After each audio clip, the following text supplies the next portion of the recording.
When will the next bull run start for cryptocurrency according to the 4-year cycle? What will the price do between now and then? And of course, how is a smaller time frame price action shaping up? And what can we expect for the next move? These are questions we're going to answer in today's video. Let's jump into it.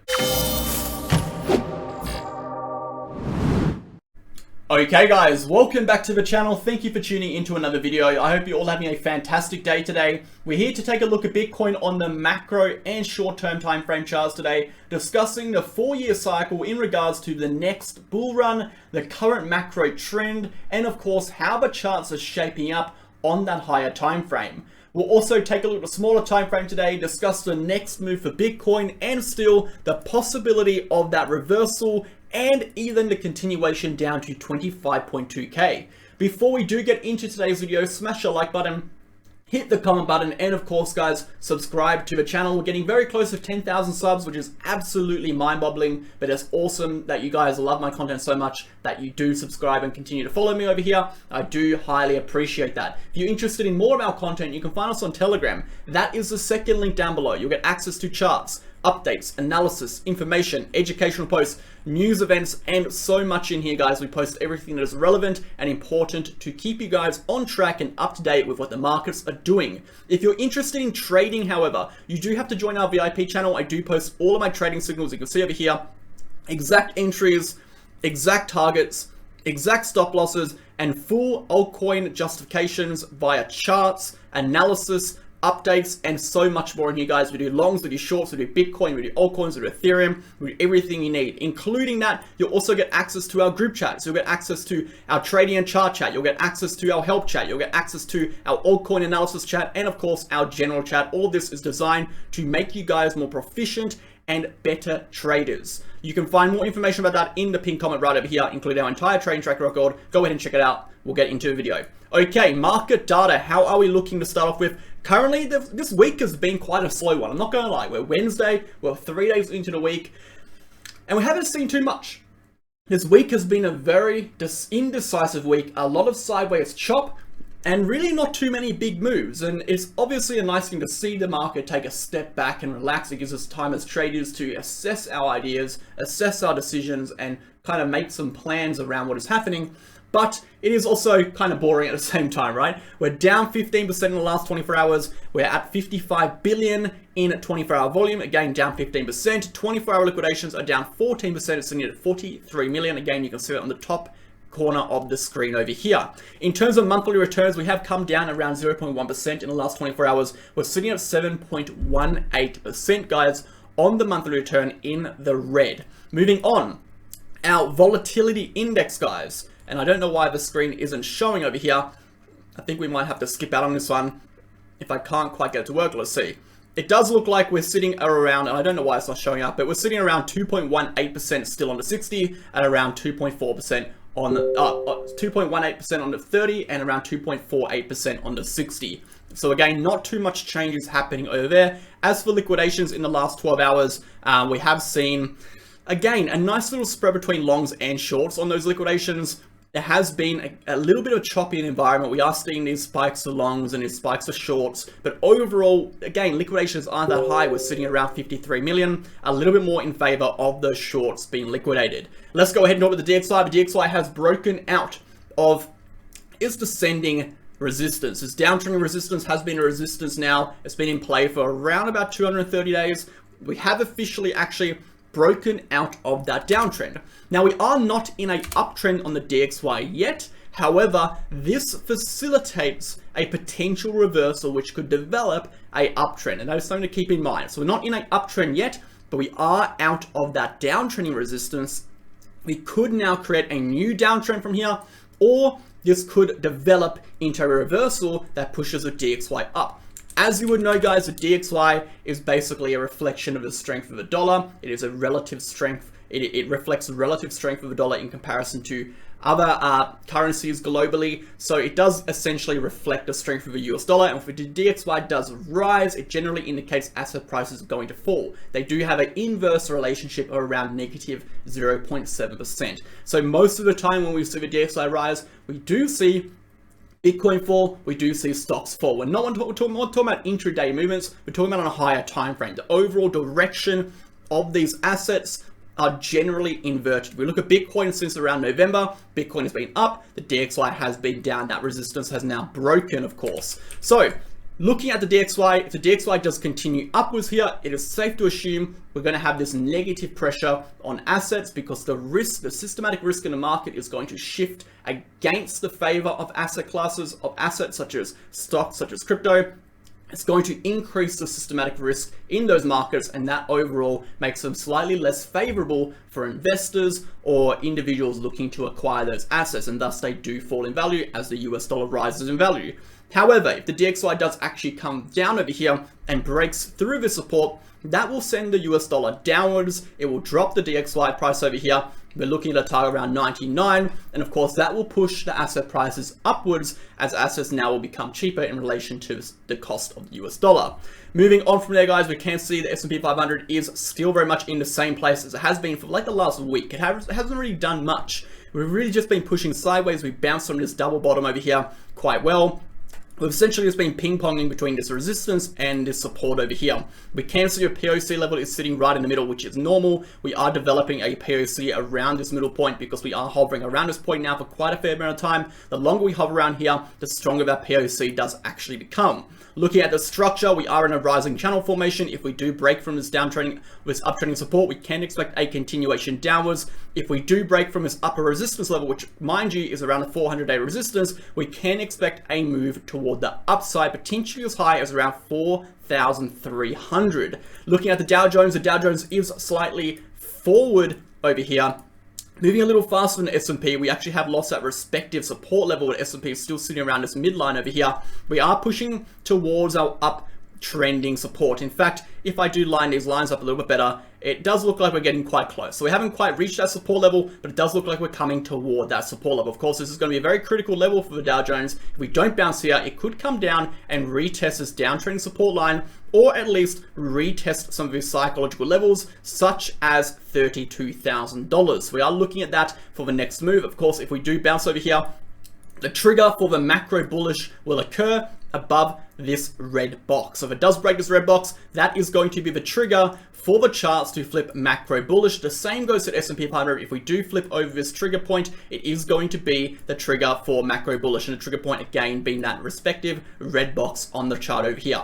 Moving on to Bitcoin, I wanted to briefly interrupt today's video to discuss my favorite exchange, Bitget. If you're looking for a safe, honest, reliable, and accurate exchange, look no further than Bitget. You can sign up by the link in the description to support the channel and get access to 3 exclusive perks. That being up to $5,005 in trading rewards, up to 15% discount on your trading fees, and exclusive access to our MegaWhale promotion campaigns that we run every few months. Alongside that, guys, Bitget is a non-KYC exchange, meaning you do not have to KYC. It is completely optional. Bitget also has a protection fund that secures user assets against external hacks and threats in the space.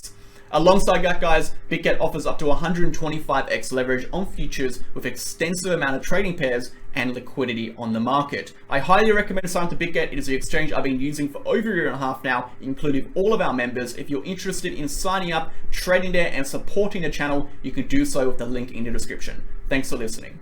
Guys, we're going to talk about the 4-year cycle. I want to put the short-term price action, discuss what is going on, and I think we'll go ahead and start off with the 4-year cycle. So, a few weeks ago, a lot of people were really jumping the gun saying, "Whale, we're back in a bull run, it's altcoin season, everything's going to explode, yada yada yada," whatever the hell they're going on about. But the reality is, for a bull run to start, we need to see specific criteria ticked off. The bull run is not just a random event that occurs when the prices go up. There's a specific economic environment we need to be in, and there's a specific certain levels, the specific trigger points we need to break on the chart that will facilitate that kind of growth. And we'll talk about it in a second today. But I do want to say, before I get into this, for new viewers, no, I'm not a perma bear. No, I'm not a perma bull. I bought Bitcoin at 16,500 as per all my videos on YouTube, and we actually sold at 30,000. We bought at 16,500, we sold at 30,000, made an awesome profit. And the reason we sold at 30,000 is because 30,000 is a major trigger level. So what better way to start off this analysis and talk about the key horizontal triggers on the chart, and then we'll discuss the 4-year cycle and everything else. Right now, if we look at the chart, we have two different types of dotted lines. We have our dotted line over here, a horizontal dotted line, and we have our solid horizontal line over here. These are present in all yearly cycles. We can see the bottom horizontal solid line reflects the yearly low of the prior cycle. This is a very strong support level. In fact, it remains at support during the entire bull run, or most of the last phase of the bull run, and through most of the bear market. When that level is finally lost, that is when we see capitulation. That is when we see aggressive pullbacks for altcoins, aggressive pullbacks for Bitcoin, and we actually end up creating a new low quite soon after we break through that level. If you take a look at the prior cycles, we broke that level within about 4 months, we created a low. In this instance, within 3 months, we created a low. And our last instance, within about 6 months, we created our bottom. So that is a very critical level. As we would know, major support becomes major resistance. And therefore, 30,000 in this instance is going to be the yearly low of the prior bull run. This is going to be a major trigger point because we need to break over this resistance to send the chart into a macro uptrend. I've been saying this for a long time. We are in a daily uptrend. We are in a weekly uptrend.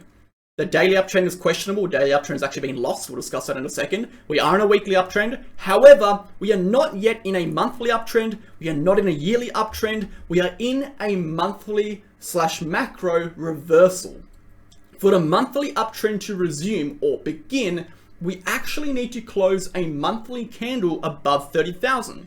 Let's take a look at prior cycles. Every single time we've closed a monthly candle above 30,000, or should I say, not 30,000, but the respective horizontal resistance, which in this case is 30,000, we end up seeing a strong rally within the next 2 or 3 months towards a dotted horizontal line. So what is a dotted horizontal line? The dotted horizontal line is the high point of the dead cat bounce after the bear run has begun once the top of the bull run is in. So if we look at the dead cat bounce, it took us to here. We look at the dead cat bounce, it took us to here. We look at the dead cat bounce, it took us to here, okay?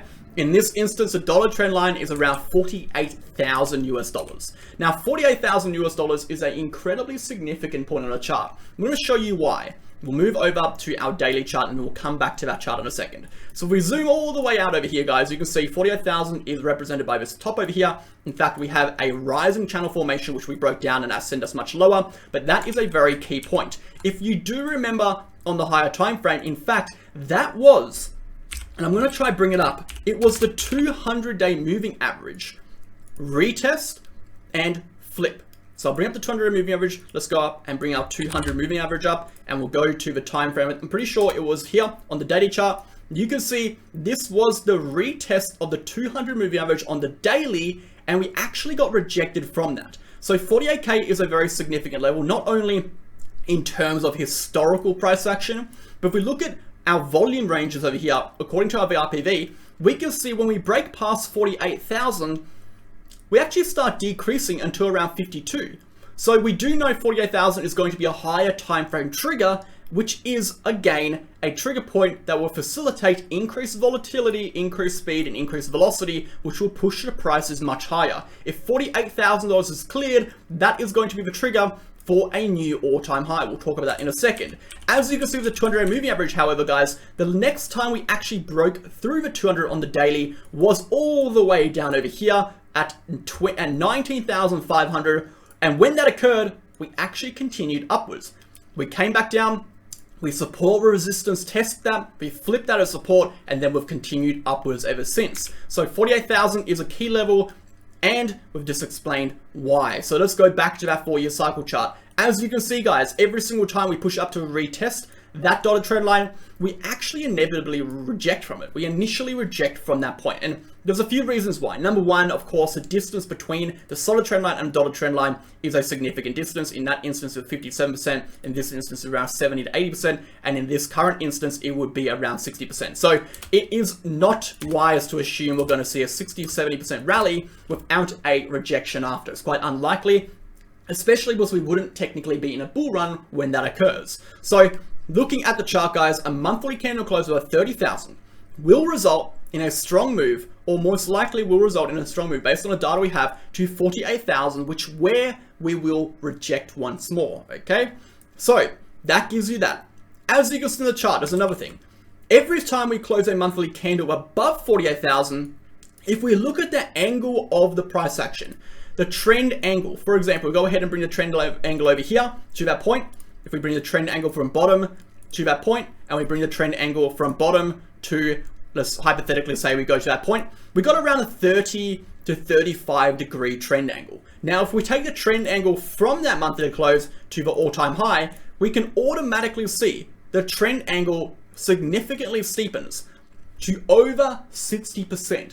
What does that suggest? It suggests that this level, this dotted trend line, in both instances, and thus in this instance as well, is going to be a trigger for not only the bull run initiating, but the surge in volatility and volume required to actually facilitate a bull run. So we know that 48,000 is a very key trigger point. And we know that breaking a monthly candle over 30,000 will send us to 40,000. So the question we remain now is, what will it take to start a bull run, and when will it resume? When will it start according to the charts? And then the final question is, are we going to see the bull run occur? Are we going to see the monthly candle over 30,000, or will the bull run fail? Those are the two questions left. So when will a bull run start according to the data I've told you, according to the date range trend? So if we look at the date range trend, we can see red boxes, gray boxes, green boxes. The red boxes represent bear markers, green boxes, bull markers, obviously. Gray boxes are these reversal periods, these periods of consolidation, these periods of slow grinds upwards before we develop another bull run.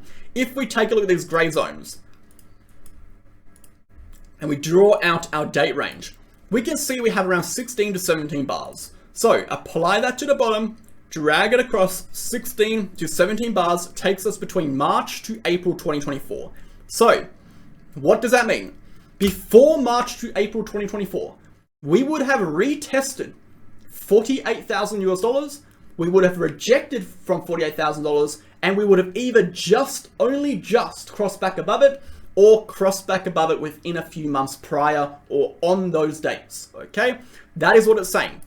Number two, not only do we need to see the date range trend, number two, we need to see the break over 48K. And that again lines up with the date range trend. And finally, we need to see a momentum shift. So we need to see the price break above the Ichimoku cloud baseline, which is this red line you're seeing go through the chart. Every single time you close a monthly candle above that level over here, that triggers a continuation upward further. That is going to be a leading indicator for a break of 48K. When those three things occur, and we're talking purely from a structural point, I don't talk about fundamentals on this channel. I know Bitcoin mining is a thing, the halvening is a thing. I don't talk about it. I know people are going to mention it in the comments. I actually don't care. I'm purely talking about it from a structural and technical stance. Everything that happens behind the scenes is reflected on the charts with the price action, regardless of what you want to say. It is how it is. News events, fundamental news, developments, whatever, it's all reflected in the charts. I can look at the charts, I can find out what is happening. So we're looking at the charts today. For the sake of today's video, it's a technical analysis. This is what the charts are saying. Let's go ahead, guys, and discuss what we think is going to happen if we do break 48K. So if we do enter a new bull run, a lot of people are going to start saying, oh, we're going to 300,000, we're going to 200,000, we're going to $1 million. I personally don't think we're going to even go past $100,000. I think we'll find our top. I'm going to go ahead and wild guess it around $90,000 to $100,000, maybe even a little bit less. Maybe $89,000 to $100,000 is what I think is going to be a good target. The way I come to that is, of course, I take the average drawdown from local tops to our trigger points, okay? The average drawdowns from local tops to trigger points over here, average drawdown from local tops or all-time high to trigger points, and then I go ahead and apply the average ratio between that drawdown and then the distance from the trigger to the next all-time high. It comes out a ratio of around 4.09. I divide 4.09 by the prior cycle, and that actually takes us to around, I think it was around 89,000 to 92,000. It gives us around an 84% rally from 48K. So I think based on that ratio analysis, we're going to see around 89,000 as a minimum for the next bull run. We could go higher. I think 89,000 is going to be a minimum all-time high for the next bull run. Again, it's very, very soon to tell. It's almost impossible to say for sure. But if I had to give you a general rough estimate. That is what I'm basing my analysis off. Now, there is a chance the bull run could actually fail. There's a chance the bull run could not start, / the 4-year cycle could be deleted. And if the 4-year cycle is deleted, it doesn't mean we're never going to see another bull run. It just means the cycle in which we're doing our analysis on, the structures, the ranges, and the date range could be pushed back, could be stretched, could be shortened, could be sped up, could be destroyed. There's always things that could mess up the analysis. What does remain a fact though, regardless of whether the 4-year cycle theory is destroyed, regardless of whether date range trend is destroyed, what would not be destroyed are horizontal trigger points. So regardless of what anything I say next, the key levels are discussed: 30,000 monthly close, 48,000. Regardless of what happens from a political or economic standpoint that pushes the prices either ways, those trigger points are going to remain as trigger points, and when they are broken, we're going to see the reaction we discussed, because those are not malleable. They do not change. They are set in the market. Okay, so what could destroy the 4-year cycle? We've talked about this before, we'll talk about it again. There is one thing I see that could actually ruin the 4-year cycle. As you know, I am macro bullish for Bitcoin. We haven't got the macro flip yet, but I did expect the bottom to be around 16,000. I actually called 18,000 all the way back at the all-time high. I said we're going to go to 18,000. We actually dropped a little bit lower. It's fine. It went a little bit lower, but I ended up buying at 16,500. We sold at 30,000. The reason I sold at 30,000 is because it's a major trigger resistance, and therefore I expected initial rejection like we saw back over here in 2015. I am likely going to be buying Bitcoin again if we see 25,200, or if we break a monthly candle close above 30,000. I would likely entering my position again.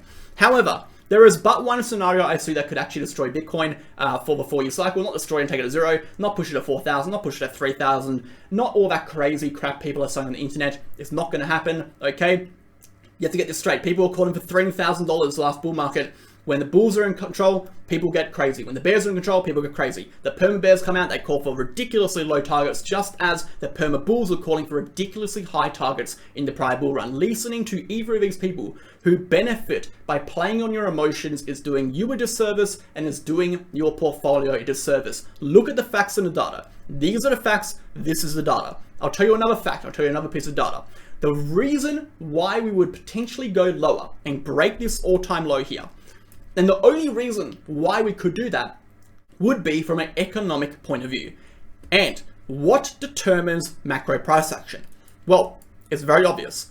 The main economic driver of macro price action is interest rates. How do we determine interest rates? Well, we can use CPI, we can use PPI, we can use NFP, we can always use all these leading pieces of data. And we know CPI and NFP can be leading to what CPI is going to do. We know CPI is leading to interest rates. So CPI starts rising again, we can potentially see interest rates start to increase once more. If interest rates start to increase one more, we can potentially see the markets correct and pull back lower. The reason being is because interest rates are completely and utterly the single most important piece of economic information. Sorry, alert is going off. Sorry about that noise. I'll wait for it to pass. Okay, the single most important economic piece of information that controls the macro direction for asset prices, because it controls the cost of debt in the markets. The cost of debt, i.e. the cost of money, is what determines the systematic risk / perceived systematic risk in the market. And systematic risk is in relation to interest rates, monetary policies, taxation policies, international affairs, political decisions, things that you don't have control over an investor, things that can contribute to increased risk, or of course contribute to decreased risk. If interest rates go up, the cost of debt rises. If the cost of debt rises, the strength of the dollar rises, the cost of assets in relation to the dollar fall. Not only do we see that happen, but we see investors, we see companies that acquire assets on debt less likely to acquire assets on debt because the servicing of that debt will increase. Their available assets that are generating income currently require more income or require more cash flow to service, to produce that income. So the income to service ratio decreases. Therefore, the company is more likely to sell off those income producing assets or sell off those risk assets to generate more income to keep their cash flow positive and thus keep their stock price high. But inevitably, if interest rates continue for a long period of time, like we have seen for 13 months, that system eventually crumbles. We start to see that share prices drop and drop massively. That is what we have seen. That is what we've seen with banks, that what we've seen with companies, that we've seen with cryptocurrency. It is all in the data. So CPI came out 0.4 plus 0.4. PPI came out plus 0.2. NFP came out plus 180,000 jobs. And retail sales are up 0.4%. These are all leading indicators of rising inflation. If inflation starts to rise again, interest rates will remain elevated, continue to remain elevated longer than the Federal Reserve expect, / could start to increase the significance of their month-to-month rate hikes again, which again could bring the market down. The probability of that happening is quite low. I don't think we will see it. I think we could see it. But what I'm trying to say is this is the only scenario I see from a data perspective that could actually push Bitcoin down. We have to remember, anyone calling for $3,000, they're basing it on speculation, guys. It is speculation. It is complete and utter nonsense. There is no data to prove it. I think it's going to happen, therefore it's going to happen. I'm creating a theory. Look at the data. If it does happen, this is the cause of it. Everything in the market is not spontaneous. Things don't just randomly happen. Money doesn't just randomly pop up.